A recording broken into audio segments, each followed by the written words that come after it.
पाखंड के इस वर्तमान युग के बारे में भविष्यवाणी की है। वैदिक कालक्रम के अनुसार 4 भिन्न प्रकार के युग होते हैं: सत्ययुग, त्रेता युग, द्वापर युग और कलयुग। और इन 4 युगों का अर्थ है लगभग 43 लाख साल। ये चारों युगों की अवधि है, जो कि एक बहुत बड़ी गणना है। और कहा गया है कि सत्ययुग में धार्मिक सिद्धांतों का कड़ाई से यानी पूरा 100% पालन किया जाता है। त्रेता युग में धार्मिक सिद्धांत 25% कम हो जाते हैं, यानी 25% अधर्म होता है और 75% धर्म। और फिर द्वापर युग में 50% धर्म और 50% अधर्म होता है, और यही धर्म कलयुग में बचता है केवल 25%, जो क्रमशः क्षीण होता जाता है और आखिर में धर्म शून्य हो जाता है, समाप्त हो जाता है। इस कलयुग का प्रारंभ कुरुक्षेत्र के युद्ध के तुरंत बाद हुआ, क्योंकि जब तक भगवान श्री कृष्ण के चरण कमल इस धरा से स्पर्शीभूत थे, तब तक कली प्रवेश न कर सका।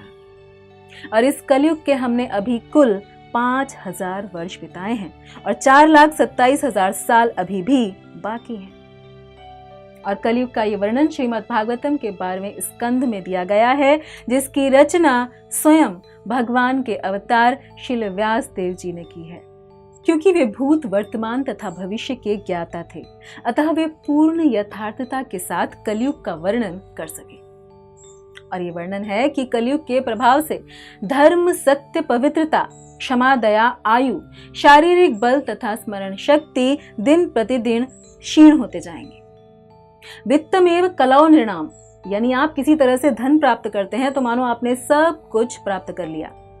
आप तीसरे दर्जे के, चौथे दर्जे के या 10वें दर्जे के व्यक्ति हो सकते हैं, किंतु यदि आप किसी भी तरह से धन प्राप्त कर लेते हैं तो आप बहुत प्रतिष्ठित व्यक्ति बन जाते हैं। आपके संस्कार, कुलीनता, शिक्षा या ज्ञान का प्रश्न ही नहीं रहता। यानी जिसकी लाठी उसकी भैंस वाली कहावत चरितार्थ होगी। यह कलयुग है। धर्म न्याय व्यवस्थायां कारणम बलमेव ही अवृत्ताय न्याय दौर्बल्यम पांडित्य चापलम वचः। यानी यदि आपके पास धन नहीं तो न्यायालय में आपको न्याय नहीं मिलेगा। अतः धन का महत्व है, वास्तविक योग्यता का नहीं। और यदि कोई दक्षता से बोलता है तो लोग ये नहीं देखेंगे कि वह क्या बोल रहा है, चाहे कोई समझ न सके, फिर भी वह पंडित कहलाता है। यानी जो चिकनी चुपड़ी बातें बनाने में चतुर होगा वह विद्वान, पंडित माना जाएगा। यदि आप गरीब हैं तो आप बेईमान हैं। सत्यत्वे धाष्ट्यामेव ही, यानी जो व्यक्ति केवल शब्दों का माया जाल रचता है उसे सत्यवादी समझा जाएगा। दाक्ष्यम कुटुंबम भरणम, उस व्यक्ति को अत्यंत निपुण माना जाएगा जो अपने परिवार, पत्नी तथा बच्चों का पालन कर सकेगा। इसका अर्थ ये है कि ये एक बहुत मुश्किल काम बन जाएगा, जो अब भी मुश्किल बन चुका है। परिवार का पालन करना वर्तमान में भी एक बोझ बन गया है और इसीलिए कोई शादी नहीं करना चाहता।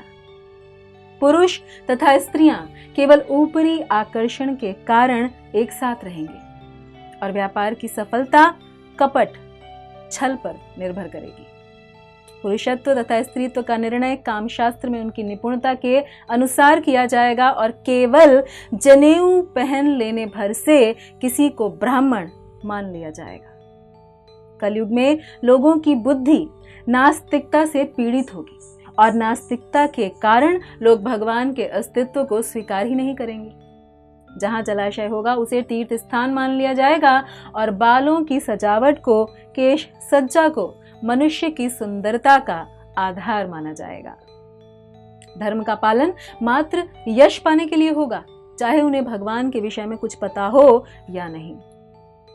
तथा ज्यों-ज्यों इस युग में कठिनाइयां, संघर्ष बढ़ते जाएंगे, बहुत अधिक अकाल, अनावृष्टि और कर यानी टैक्स से सताए हुए लोग परेशान होकर जंगलों में जाकर पत्तियां, जड़ें, मांस, फल फूल और बीज खाने को विवश होंगे।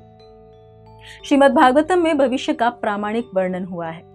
जिस तरह वृक्ष से विलग हुई पत्ती सूख जाती है और विनष्ट हो जाती है, ठीक उसी तरह जब मानव समाज का संबंध भगवान से, परमेश्वर से टूट जाता है तो हिंसा तथा अव्यवस्था के कारण वह मुरझाकर बिखर जाता है।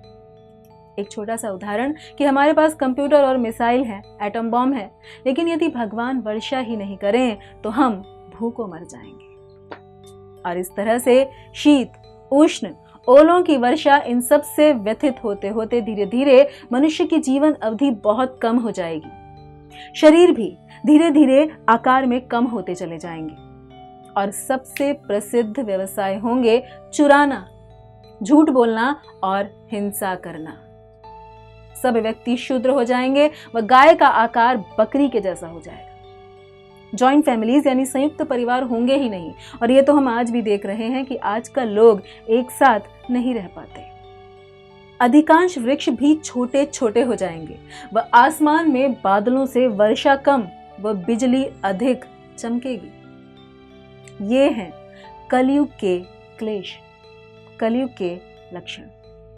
और तब कलयुग के अंत में जब वह अपनी चरम अवस्था पर पहुंचेगा, भगवान आएंगे कल की रूप में।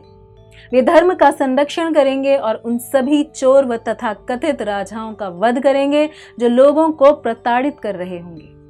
और तब भगवान पुनः सत्य युग की स्थापना करेंगे और फिर वही प्रक्रिया प्रारंभ होती है कि सत्ययुग, त्रेता, द्वापर और फिर कलयुग।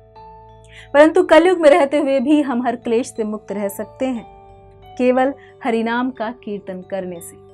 ऐसा करने से व्यक्ति हर पाप से उसी तरह मुक्त हो जाता है जिस प्रकार अग्नि में तपने पर सोना कुंदन बनकर चमक जाता है। अतः आइए इस मानव जीवन का पूरा लाभ उठाएं और अपने हृदय में भगवान को स्थापित कर सदा सर्वदा के लिए इस काल के गाल से मुक्त हो जाएं। धन्यवाद। हरे कृष्ण। ऐसे ही और भक्तिमय कार्यक्रमों के लिए देखिए